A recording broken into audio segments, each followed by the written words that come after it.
Good morning, folks, again from lovely Galloway, or not so lovely this morning. We're into early October now, so we're definitely, autumn is here. We've had a Storm Amy the last few days, so it's not been particularly pleasant for getting outside, but I wanted to give you just a brief update since I haven't posted for a little while. I think on my last video I painted or primed with epoxy primer the engine bay and some of the floor interior.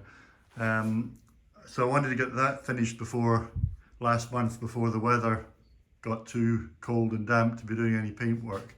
So I bought some more epoxy primer, and oddly enough it turned out to be a slightly different shade from the first lot. So I've got 2 coats of epoxy primer on here and on the floor, and I've primed the whole thing, which should seal it hopefully for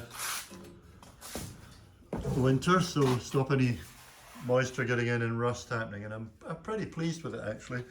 I've primed the doors as well, so they're looking good, and I think when we pass this way, see I've primed these 2 wings. So a fair bit done. I haven't touched the bonnet. That's going to need a lot of work. It's got a red primer on it, so hopefully it's not too bad, but I think I might have to take that right back to bare metal. And obviously I've got the front end here that I haven't touched yet, but I think everything's sealed up for the winter, and this body shell's kind of looking a bit more like a car now, so I'm pretty pleased with it. And the next stage, once we get through the winter, even over the winter, what I might do is start doing some body filler. I'm not liking this bump here, so I may have to redo that if I can't fill over it and smooth it, but we'll see how we go on with that. There's a few dints here and there that I'm going to fill, and one of the good things about using an epoxy primer, apart from finding that it is a good rust sealant, is that you can put a filler on top of it. That's the next stage. Get it sanded, and smooth the way you want, and then use the high build primer and the finishing coat on top of that. So that's the plan. But I think, as I mentioned last time, before I do much more, I want to get this thing off the rotisserie and onto its wheels. So I actually made a start on the rear axle, which I've stripped down. I've taken the hubs and everything off the wheel, off this side and off the other side, and that was pretty easy. Maybe too easy. Well, easy enough to suggest to me that it wasn't the first time they'd been taken off. So I think one of the previous owners had done some work on this axle and stripped it down and started to rebuild it. I don't know when that was, clearly years ago. So I decided everything would need to be replaced. I've sort of sanded down the rough spots, rust treated this whole thing, and I've painted it with Hammerite, and I think it's looking quite good. It's pretty solid. The posts here are solid, the rubbers are okay, everything looks fine. I haven't undone the diff, and I may have to think about whether I want to do that.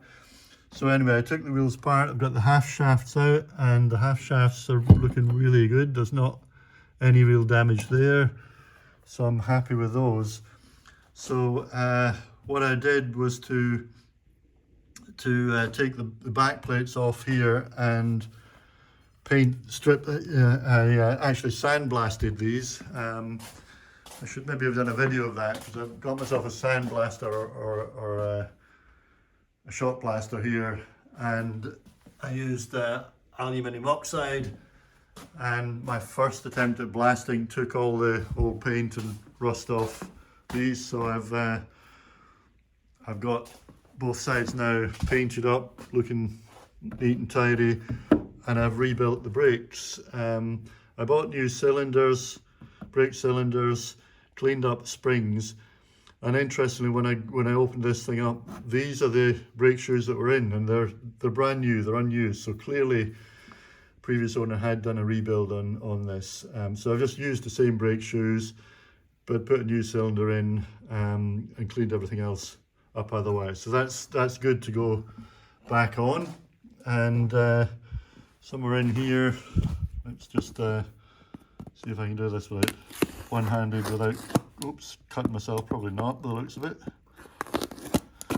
I should hopefully have, oh, there we go, some nice new brakes. So yeah, so looking forward to rebuilding that, getting that back on. Now, what I could have done, I guess, having discovered that clearly there were new brake shoes in here, it seemed reasonable, I guess, to expect that there was the oil seal and the bearings have been replaced. But as I say, I have no idea when they were done or what, anything else. And in fact, it wasn't sort of screwed back on really tightly, and there'd been a bit of an oil leak and things in there. So anyway, I decided that I'd replace all of that since I've got the thing off and open. So I took out the bearing, and in fact it is pretty new. I don't think that bearing's ever been used, so I'm going to keep them anyway. But I have bought new bearing to go in. It's in a box somewhere here, and in fact, interestingly, this one is it's got the O-ring as well, is a closed bearing. So I'm not familiar with bearings at all, so I thought I wasn't sure what to do with this. So I've been having a look on the internet at what people are saying, and there seems to be a bit of a debate. I mean, those closed bearings obviously are complete. They've been packed with grease and sealed. But there are some people who favour taking this seal out. You can get a pick underneath it and just lever it out, and packing it further to get a bit more grease in. But then there's a lot of debate as to whether you need to do that or whether it's sensible. You can overpack these bearings with grease, and then it solidifies and it turns to a mess, and actually it ruins the bearing quicker than doing nothing. There's also, I saw in one video I looked at, there's comments saying that, well, this seal never fits back in as tightly as it did, and therefore it can allow moisture in, and that can wreck the bearings. So I think I'm just going to pop these bearings in. I say pop them in, but it's not an easy job. If I just create a bit of space here. So I put a new oil seal in, and again, looking at the web, it said, to get the wheel nut off here, you use a 1 7/8 inch driver, and then that is supposedly the right size to fit round the bearing, the oil seal, and push it into place, which it kind of is, but I guess it depends on what sort of width you've got here, because this is just slightly too wide to push it completely home. It gets it down to the edge of the lip, but it just, if you look inside there, it's not quite fully bedded down. It's pretty close, so I'm going to have to get something that will just push it that little bit further in. And then the plan after that will be to pop the new bearing in, so that will sit in there, and push it in. Often the best thing to do with that is to pop an old bearing on top of it and tap it in that way. So that's what I'm planning to do once I've managed to get that oil seal fully in place. So once I get that on, we're good to get everything back together. I just have to make a decision as to whether I want to open the diff up. Again, I've been looking at videos online of that, and it's easy enough to take all these off and take the casing off and get the thing out and have a look at it and see if there's any any play in the thing inside. You know, if there's movement there, then it suggests that the shims need to be replaced and they have to strip it down and you know, start rebuilding from there. And I could do that, but again, some of the videos it looks pretty straightforward, and then there's another video that I saw online where there's a calculation as to what size of shims you need on each side in here to get it in the right position. And you start messing around with that and get it wrong, then you throw all sorts of things out and mess the whole thing up. So I'm a bit scared of that at the moment, so I'll have to see whether I can pluck up the courage to do that. The other option is I just put it back together and kind of feel the play from here and here and see if it all feels pretty tight, and stick it on the car and hope for the best, see what happens.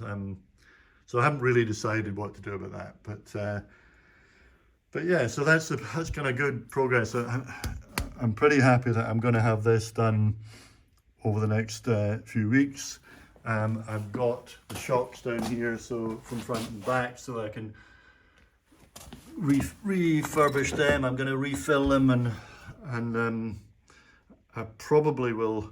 They've been painted at some stage, so probably I might well blast them in the cabinet just to get them back to bare metal and repaint them. And it's easy enough to refill the oil. I know how to do that in the shocks, so I can do all of that. And somewhere, I think I showed previously, I have no idea where they are now. Somewhere in this garage, I've got the rear leaf springs. Well, wherever they are, they're in here somewhere. So I'll get them cleaned up and put on. I found these front ones, they're all pretty, these are pretty rusty. I think that, you know, there was a donor car, so I think these are off one car and these are off another. It's not that expensive to buy new ones, so, but just for the hell of it, I might, since I'm playing with the Media Blaster, I might blast these and see if I can get them back to looking clean, and then give them a coat of paint and reuse them. Just because I guess I'm trying to reuse as much as possible rather than just constantly buying stuff. I did a lot, obviously I had to buy a lot for the bodywork because a lot of it had been messed up, but part of the whole idea of this is to clean things up and reuse as much of the original as possible. So yeah, so the next month or two, or over the winter months, I'm going to finish rebuilding this and get the back axle on. I might need to, I've got all the clamps and bits and pieces somewhere, but again they're pretty rusty, so I might buy some nice new ones just to set off the black paint and make it all look pretty cool. Obviously I've got the brakes to rebuild, I've got brake pipes, there are some of the bits and pieces here, but I'll need to get some new brake pipes and rebuild all of that as well. But yeah, we are making progress, so hopefully by the time we get to spring, this thing will be on its wheels and looking much more car-like. Yeah, I'll continue to share progress as we go, and hopefully I might try and do a video of using this Media Blaster. If I'd thought about it the other day, I could have done that while I was blasting the back plates here, because it is pretty cool. So I might do that and maybe make a little video of putting this back together. Although there are plenty online done by people who probably have more experience than I have. So yeah, let's progress at the moment. That's where we're at. It's definitely, as I say, autumn here. There are leaves all over the place, including in the garage. Going to have a good clean up this afternoon, and hopefully get things tidied up a little bit to allow me to find everything in this garage. So that's all for now, folks. Just really wanted to update you on where we're at, let you know that I'm still alive and still working on this bad boy, and that we are making progress. Thanks for watching. Thanks for subscribing. If you haven't subscribed, you hit subscribe down there. I've had a few comments, but a bit more chat, please. I'd love to have any more comments and thoughts. And I'll see you again next time. Take care.